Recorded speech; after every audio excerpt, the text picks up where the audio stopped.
లోక్సభ ఎన్నికల్లో 6వ విడత పోలింగ్ ముగిసింది. అక్కడక్కడ చెదురుమదురు ఘటనలు మినహా ఓటింగ్ ప్రశాంతంగా జరిగింది. ఈ విడతలో 6 రాష్ట్రాలు, 2 యాంటీలోని 58 యూటీలోని 58 లోక్సభ సీట్లకు ఎన్నికలు పూర్తయ్యాయి. నిన్న ఉదయం 7 గంటలకు ప్రారంభమైన పోలింగ్ సాయంత్రం 6 గంటల వరకు కొనసాగింది. సాయంత్రం 5 గంటల సమయానికి 61.2% ఓటింగ్ నమోదైందని ఎన్నికల సంఘం ప్రకటించింది. ఇక లోక్సభ ఎన్నికల్లో ఒక్క విడత మిగిలి ఉంది. ఇక జూన్ 1న చివరి విడతలో 57 సీట్లకు పోలింగ్తో దేశవ్యాప్తంగా ఎన్నికలు ముగియనున్నాయి. జూన్ 4న ఓట్ల లెక్కింపు నిర్వహించనున్నారు. లోక్సభలో మొత్తం 543 సీట్లకు ఎన్నికలు జరగాల్సి ఉండగా ఇప్పటి వరకు 6 విడతల్లో కలిపి 25 రాష్ట్రాలు యూటీల్లోని 486 సీట్లకు ఓటింగ్ పూర్తయింది. 6వ విడతలో ఢిల్లీలోని మొత్తం 7, హర్యానాలోని మొత్తం 10 లోక్సభ సీట్లకు పోలింగ్ కంప్లీట్ అయింది.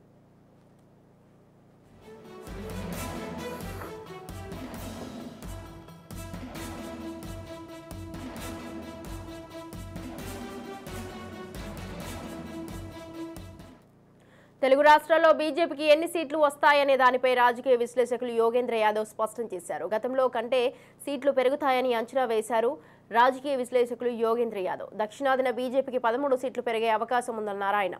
ఏపీలో కూటమికే సానుకూలత ఫలితాలు ఉన్నాయని, పొత్తు కారణంగానే సీట్లు దక్కించుకునే అవకాశం ఉందన్నారు యోగేంద్ర యాదవ్. అలాగే తెలంగాణలో కాంగ్రెస్, బీజేపీ మధ్యనే పోరు కనిపిస్తుందన్నారు.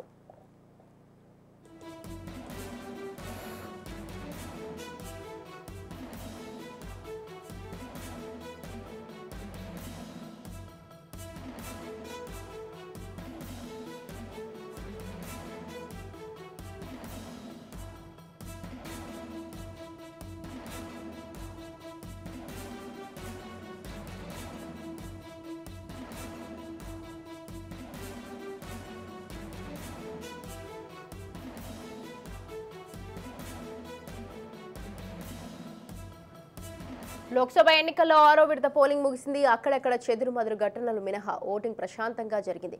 ఈ విడతలో 6 రాష్ట్రాలు, 2 యూటీలోని 58 లోక్సభ సీట్లకు ఎన్నికలు పూర్తయ్యాయి. నిన్న ఉదయం 7 గంటలకు ప్రారంభమైన పోలింగ్ సాయంత్రం 6 గంటల వరకు కొనసాగింది.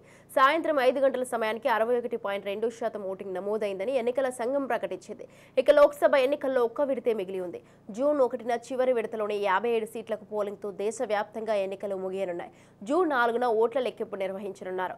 లోక్సభలో మొత్తం 543 సీట్లకు ఎన్నికలు జరగాల్సి ఉండగా ఇప్పటి వరకు 6 విడతల్లో కలిపి 25 రాష్ట్రాలు, యూటీల్లోని 486 సీట్లకు ఓటింగ్ పూర్తయింది. 6 విడతల్లో ఢిల్లీలోని మొత్తం 7, హర్యానాలోని మొత్తం 10 లోక్సభ సీట్లకు పోలింగ్ కంప్లీట్ అయింది. రైట్, ఈ విషయంపై పూర్తి సమాచారాన్ని అందించడానికి మా పొలిటికల్ ఎడిటర్ అరవింద్ ఫోన్ లైన్లో ఉన్నారు. అరవింద్, స్వాతి, ప్రధానంగా చూస్తే భారత ఎన్నికల ప్రక్రియలో 6 ఘట్టాలు పూర్తయినాయి. ఒకటి మిగిలింది. ఆ విడతలో చాలా కీలకమైనటువంటి నాయకులు, మోడీతో సహా పలువురు నాయకులు రంగంలో ఉన్నారు. అయితే ఈ ఎన్నికలకు సంబంధించినటువంటి ప్రధాన అంశం ఏంటంటే టోటల్ పోలింగ్ నిన్న జరిగినటువంటి 57 స్థానాలకు సంబంధించి 58 స్థానాలకు సంబంధించినటువంటి పోలింగ్ లో 61.11% మాత్రమే పోలింగ్ అయింది.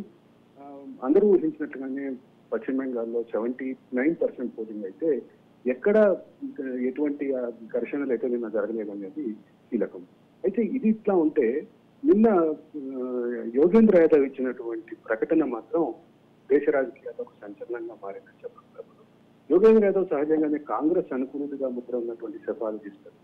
అయితే ఆయన నిన్న చెప్పినటువంటి అంశం ఏంటంటే ఎట్టి పరిస్థితుల్లోనూ బీజేపీ అధికారంలోకి వస్తే అవకాశాలు ఎక్కువగా ఉన్నాయి, కానీ బీజేపీకి సీట్లు గణనీయంగా తగ్గబోతున్నాయంటూ ఒక మాట చెప్పారు.